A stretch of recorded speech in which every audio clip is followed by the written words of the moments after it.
All right, and we're live. I'm Crypto Pio. This is Nifty Culture, and we are sitting for a special interview with NoCreative, also known as Kristian, an emerging digital artist, Nifty Culture. So we're really excited. How's it going, Kristian? I'm good. I'm good. Thank you. Excited to be here. Excited to have you. What's going on over in Denmark right now? What's up with north of Copenhagen, where you were telling me you're located? Not really much. The weather is changing for the better, so we're getting out of the melancholy slump we've been in for the last half year. So things are getting to look greener, and it's quite nice. COVID is kind of doing better in Denmark, so yeah, things are lighting up. Good to hear. Good to hear. So, I like to get right into it. Like I mentioned, you're a friend of Nifty Culture. You've been a big contributor on our Discord, and we really appreciate that. And we've also, kind of seen the way that other artists that we've interviewed have taken to you and your work. So we're just really happy to have an association with you in this Nifty space. I just wanted to kind of get started. I know you're a digital artist. Could you talk to me about your beginnings as an artist, all the way back, how you got started and the development of your creative journey? So yeah, story time, I guess. So I started as a photographer. Well, not really as a photographer, because I always wanted to be like a retoucher, doing the post part of photography. So I kind of made my own education, if you can say that. Like, I talked to a school about me wanting to be a retoucher, because you couldn't just become that in Denmark. There was no education for it. So we kind of made one that was half Photoshop studies and half photography. So I'm actually educated in both. I'm a photographer and a retoucher, and I've worked as a photographer for a couple of years, but then I went deep into retouching and did that for 13 years professionally, like just Photoshop every day for 13 years. Wow. Yeah, it's a lot. I've been there, and like a lot of beauty retouching, a lot of fashion, a lot of interior, and of course commercial stuff, like fantastic stuff too. And then like I started getting into 3D, but I've always like dabbled in it, but the render engines has just not been there for me. Like, I couldn't make it look the way I wanted it to look, which was realistic. But then Octane kind of merged, and Redshift and the Corona render engine, which is a horrible name now. Didn't age well. No, really didn't. They should change that. But they could like deliver what I wanted, like the realism, and they worked like a real lighting studio. Like, you felt like a photographer that just could control the sun instead. So like 3 years ago, I started dabbling in that, and I created my Instagram profile and would use it like the journey. And then I kind of I'm not huge in Instagram. Like, I got 5K or something.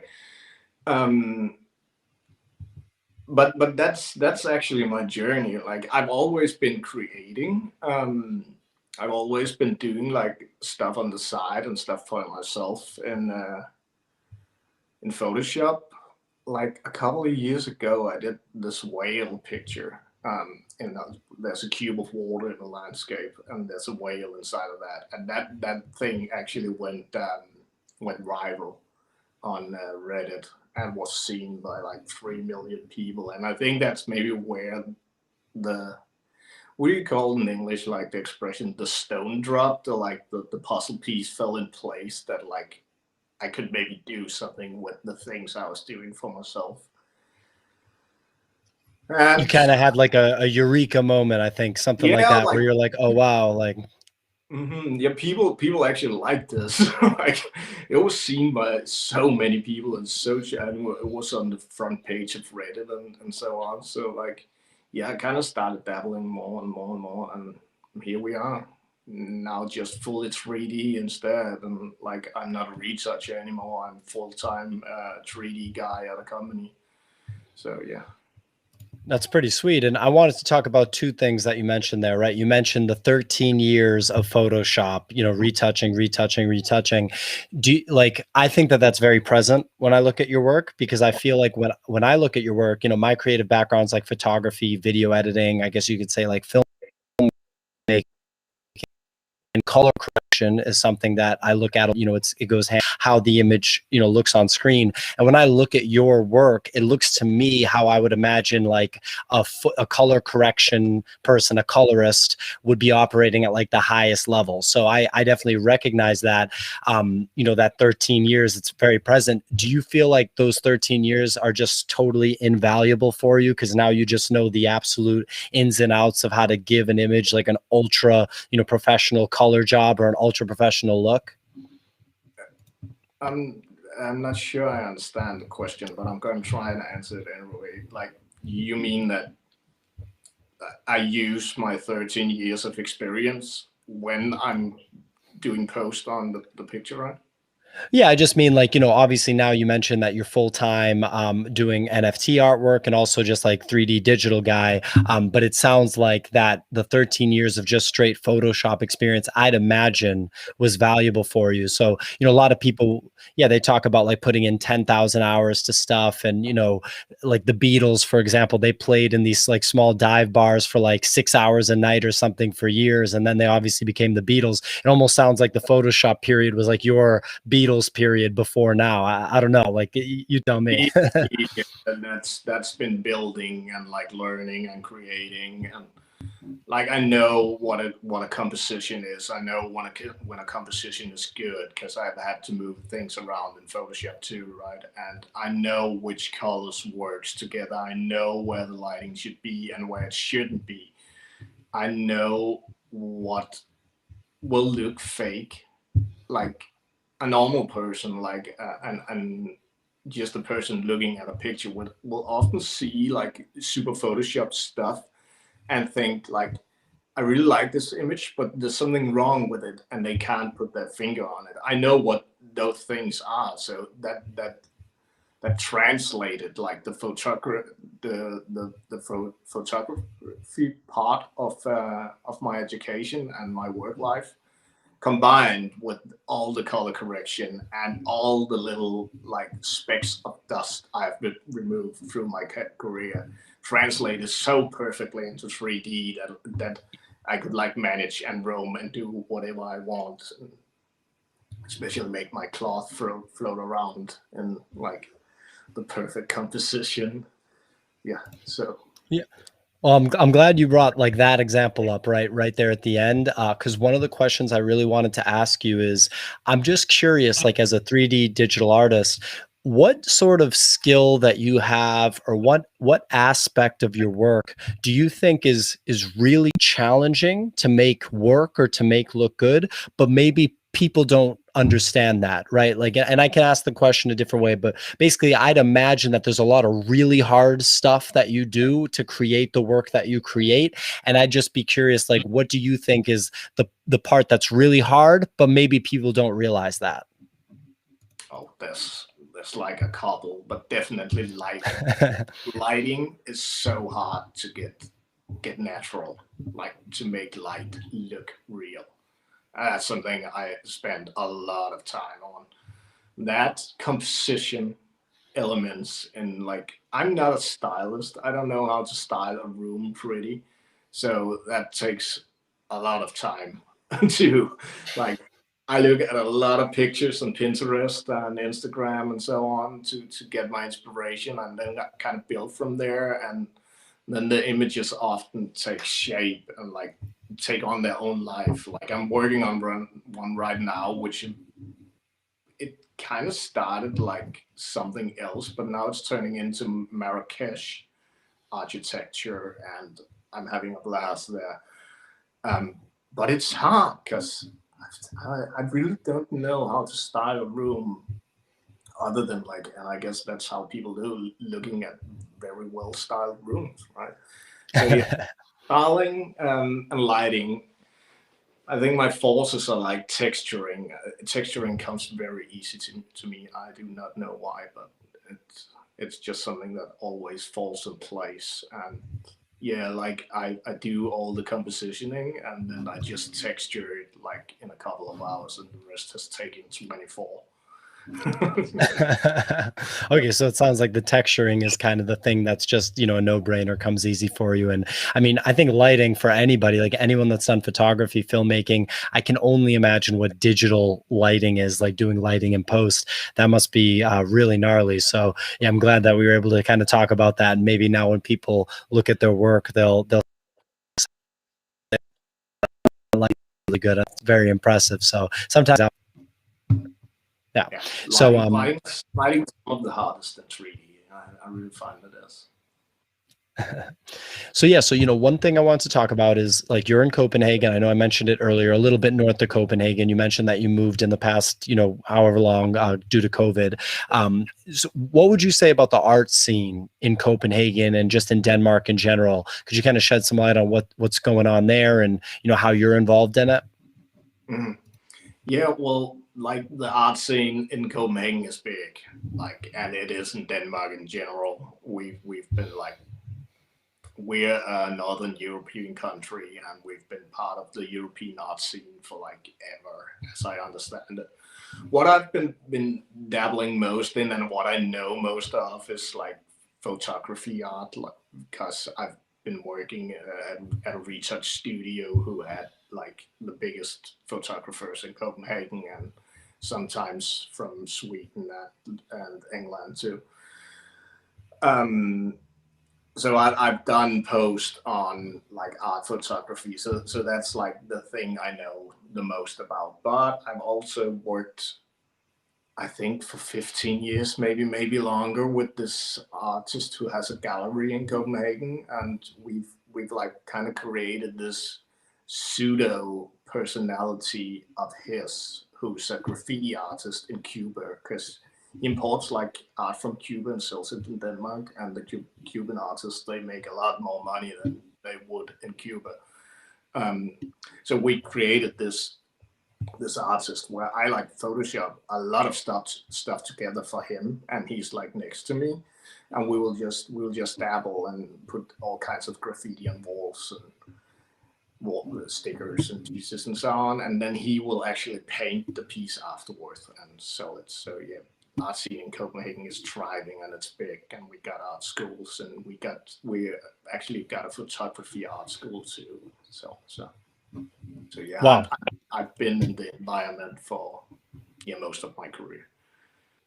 Nice. Yeah, well, that's really interesting, and that connection with Cuba is really interesting. I went to Cuba in 2017, and I was blown away by all the sort of, they call them like feasts, but they're basically like marketplaces where artists show up, and all the work is handmade. Right? There isn't like a capitalistic, like mass produced kind of environment over there. It's literally all handmade art. So it's like one of the best places to get art from. And then one other thing, and this is something I talked about in my interview with Tina Eisen, is that they're not, burdened by the technology that we have, right? It's like a little bit more of an old world setup over there. So I feel like the more pure artistic abilities can kind of come out because you're not burdened by social media and modern technology. Obviously, there's a lot of layers to why that is, and not all that is good, but I think it does positively impact art. Mm-hmm. Yeah, there's some really talented people over there, and like their imagination is incredible. So yeah, I'm very inspired by that too. I I can imagine. Okay, and so one thing that I definitely want to talk to you about is, you had mentioned to me off air that you've been in crypto for longer than you've been in NFTs, which Oh, all the artists that I've interviewed so far, they kind of got introduced to crypto through NFTs. So could you talk about how you got into crypto, where you're at with it now, and maybe even just how it led to NFTs for you? Yeah, well, I've always been like interested in technology and especially like programming and with Photoshop. And I've been a software type, not that I can program or anything, or I know how the blockchain actually functions or how you write a smart contract or anything like that. But I've heard about Bitcoin, and I had a roommate at one point who actually bought some Bitcoin and sold them again, and like it was a thing that existed in my conscious. But then one of my friends started telling me about Ethereum, and it was like when Ethereum was like kind of starting to go up back in 2015, I think, and I was like, okay, you can actually do this with blockchain. This is brilliant. And then I started buying crypto, and I bought some Ethereum, and I got some Neo, and like I started looking into what the blockchain could actually do. And the funny thing about NFTs is that I thought, I was like, I was in photography, right? And I was like, this would work perfectly for copyright issues. This, if you could like, I didn't know what an NFT was, and I didn't know if you could do this on the blockchain. But I was like, if you can put the picture data into the blockchain, that way it would be safe. And like when people stole it and used it on the internet without your consensus or without paying you, you would actually have the proof. And I remember, I think it was like Kodak who got in around the hype at 2017 or something and wanted to make their own coin at the IPO hype. I was like, this is what I'm looking for. This is a project, and then everything crashed. Um, and then I heard about NFTs, and I was like, this is what will enable digital artists, and where I will have my deed on my house sitting, and every document I'm ever gonna sign again, I want that on the blockchain. I want that on NFTs, and I got in. So it was a no-brainer for me. Like, this is the future.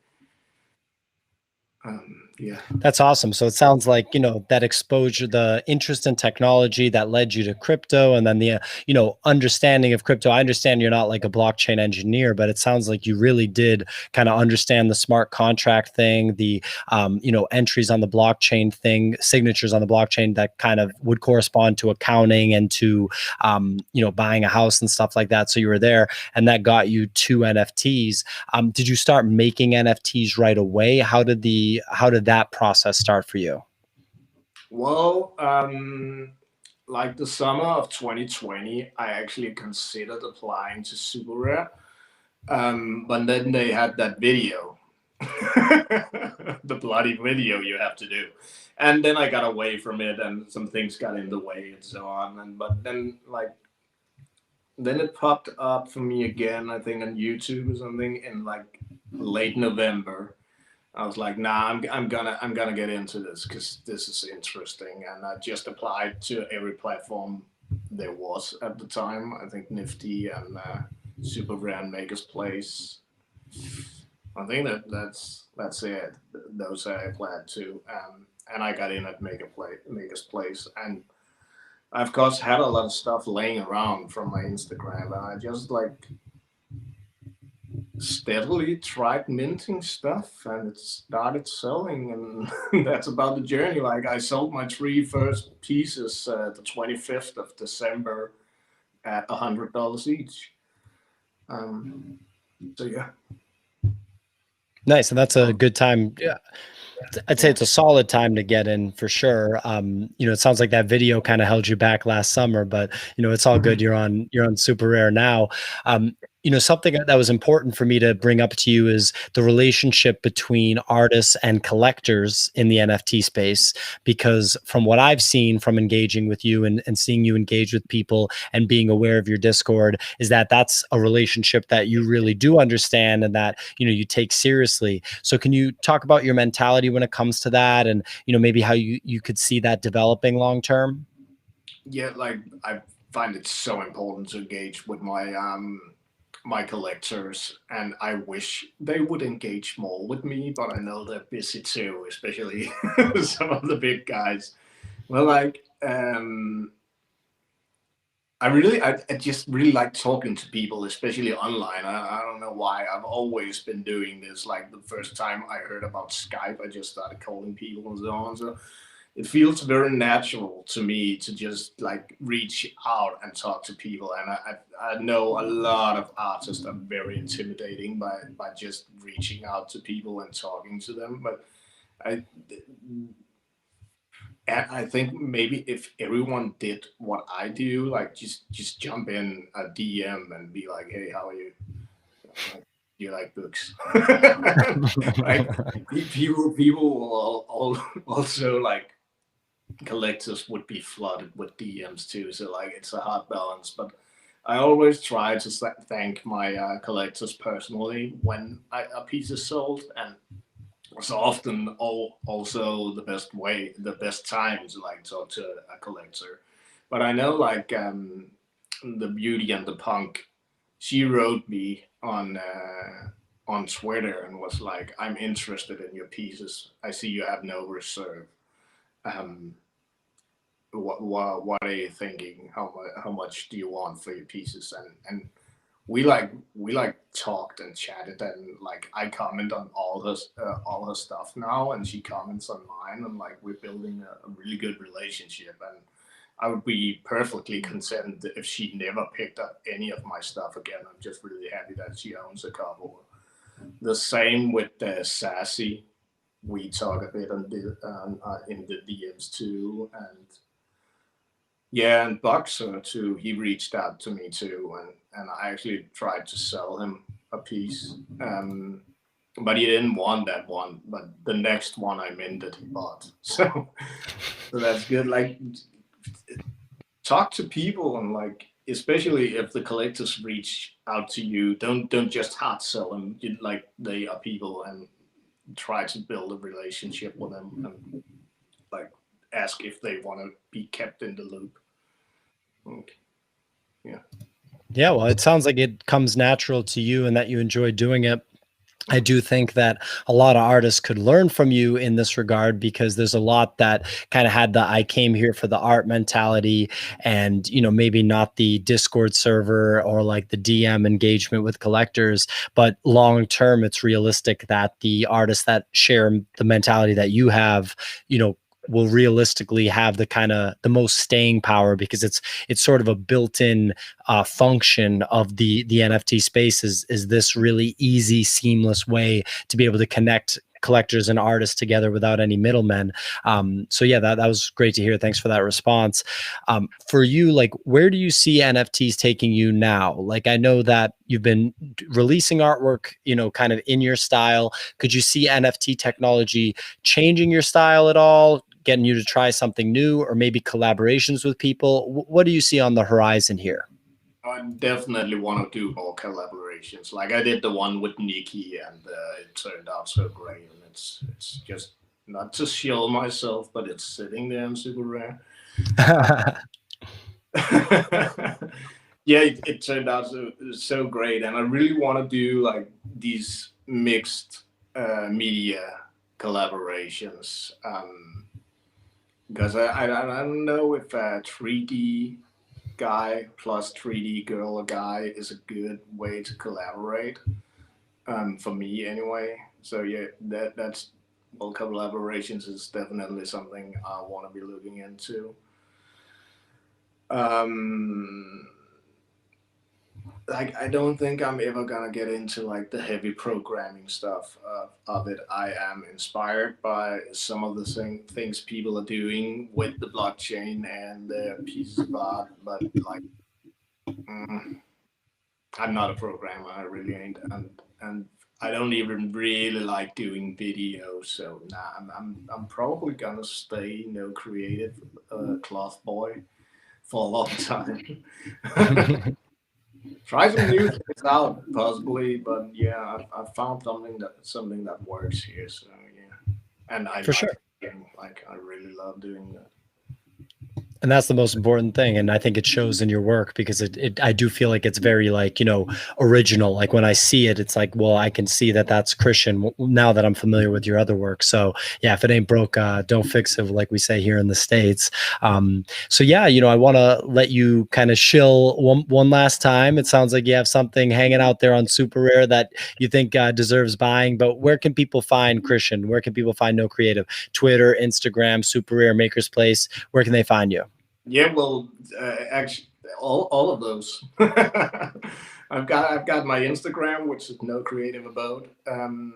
I've got my Twitter, and I can't remember the handle, but maybe you can put that We'll in throw it in the description for the sure. descriptions below. I think it's either Kristian Levin or NoCreative Abode, but I actually can't remember. It's NoCreative Abode. I just pulled it up. I should have written these things down. So unprofessional. I'm on Try Showtime. I'm on Maker's Place. I am on Super Rare. And I'm actually on Foundation, but I have not minted anything there. But you can find me there. And it will either be under Kristian Levin or NoCreative Abode. Awesome. And your Discord channel, that's a big one too, right? I have a Discord channel, yeah. It's kind of reserved, but if you want to get in, just send me a DM. I will probably let you in. We are a bunch of good people helping each other, especially with understanding crypto and understanding how to sell yourself and just having a jolly time there. It's the best people in NFTs. Nice. And right before I let you go, I actually want to ping one question over that I didn't know was one that I needed to ask, which one of our viewers, Stephen Duquesne, asked. He said, did we talk about Kristian's Taylor Swift obsession yet? So I didn't know about this. I want to hear about this. I have this thing with Taylor Swift. Like, I will become the Taylor Swift of NFTs. And hopefully she will recognize me one day and we can hang out. So yeah. You're going to be the Taylor Swift of NFTs. Okay. All right. It's going to happen. No big deal. Okay, cool. All right, guys. Well, thanks so much for watching, Kristian. Thank you so much for coming on. Make sure you follow Kristian on Twitter, Instagram, go and check out his artwork on the different platforms, Super Rare, Maker's Place, like he was talking about. And, maybe he'll let you into the Discord. We'll see. He'll probably let you in, but we don't know. And as usual, thanks for watching Nifty Culture. Follow at NFT Culture on Twitter. We are doing a giveaway of an NFT, so just tune into our Twitter for that. Please subscribe on YouTube. And yeah, Kristian, thanks so much for joining us here. It was a pleasure. Thank you for having me. Likewise, man.